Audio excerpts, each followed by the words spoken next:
Hi there, greetings from Richard Fulmer, and welcome to another Richard's Rock Rambles here on this glorious autumn day in Cape Town. So what I started with last time around was we were looking at Sophomore albums, the all-important second album of a band or solo artist. And last time around we had a look at Neil Young's second album, Everybody Knows This Is Nowhere. So today we're going to have a look at a great band who kind of changed the whole rock frontier really when they came around. I think rock needed a bit of a kick up the butt, and these guys did just that. And their debut album would go on to become probably one of the best debut albums of all time, especially in the genre of hard rock. So who am I waffling on about? Van Halen, of course. And the Van Halen brothers came over from Holland, hooked up with Michael Anthony on bass, and the effervescent David Lee Roth as their frontman. And those four guys, for me, the first four, perhaps the first five albums, are all essential Van Halen. They did carry on with a different singer later on, Sammy Hagar, slightly different direction, perhaps a little bit more commercial. My preference is for the early Van Halen, and in particular those first two albums. So today we're going to be talking about Van Halen 2. Didn't have a title, it was just called Van Halen 2. So, of course, most of you guys know this album. Sorry for the glare. The debut album of Van Halen. Absolute classic. Had so many great hits. Running with the Devil, the great guitar piece of Eddie Van Halen, which a lot of aspiring guitarists would try and rip off. Eruption. The Kinks cover, You Really Got Me. Jamie's Crying, Atomic Punk.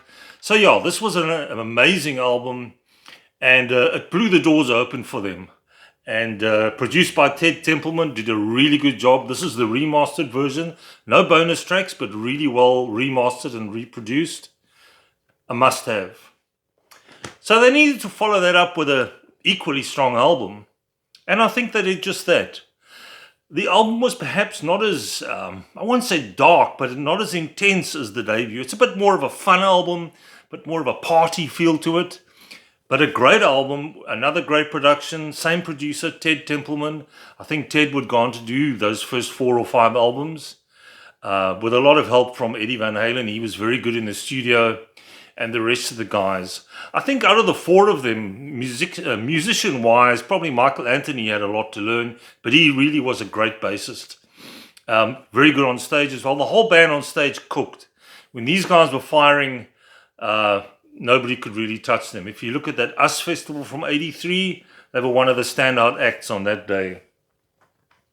So the second album was recorded between the 10th and the 16th of December in 1978 at the Sunset Sound Recorders in Hollywood. Being Van Halen, it would have to be Hollywood. It was released on March the 23rd, 1979, the following year. And it was on the Warner Brothers label. They were with Warner Brothers pretty much their whole career, I think. Produced by Ted Templeman. And there were 3 singles that came off the album. Dance the Night Away, which is a very sort of upbeat, commercial, really cool song, rock number.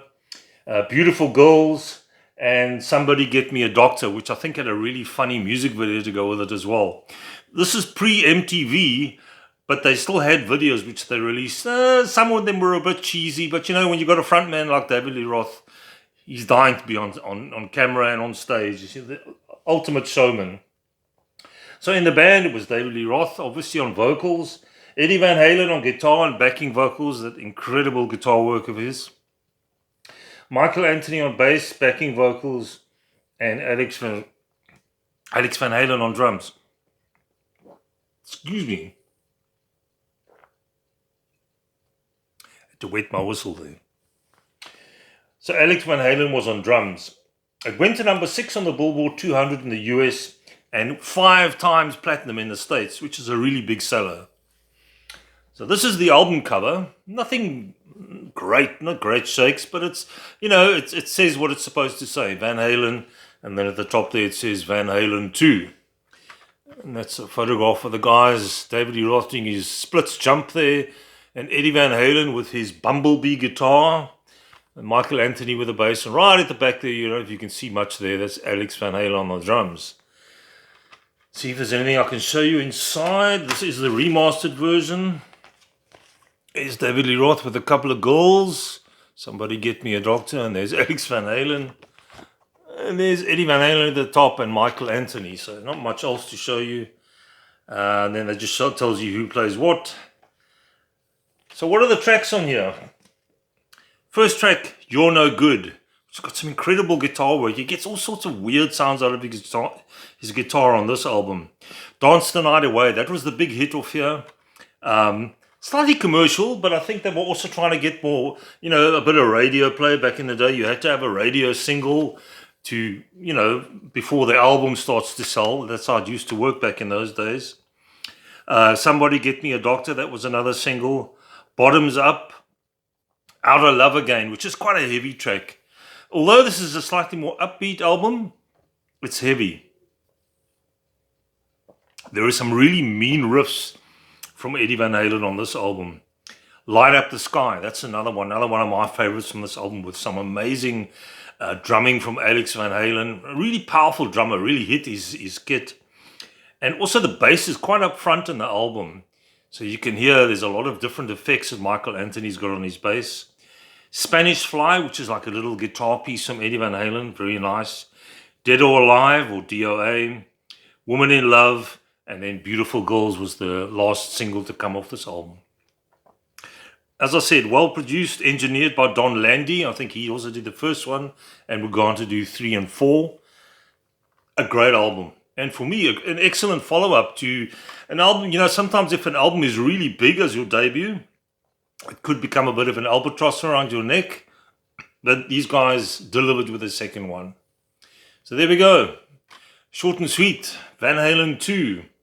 Good American hard rock. End of the 70s, going into the 80s.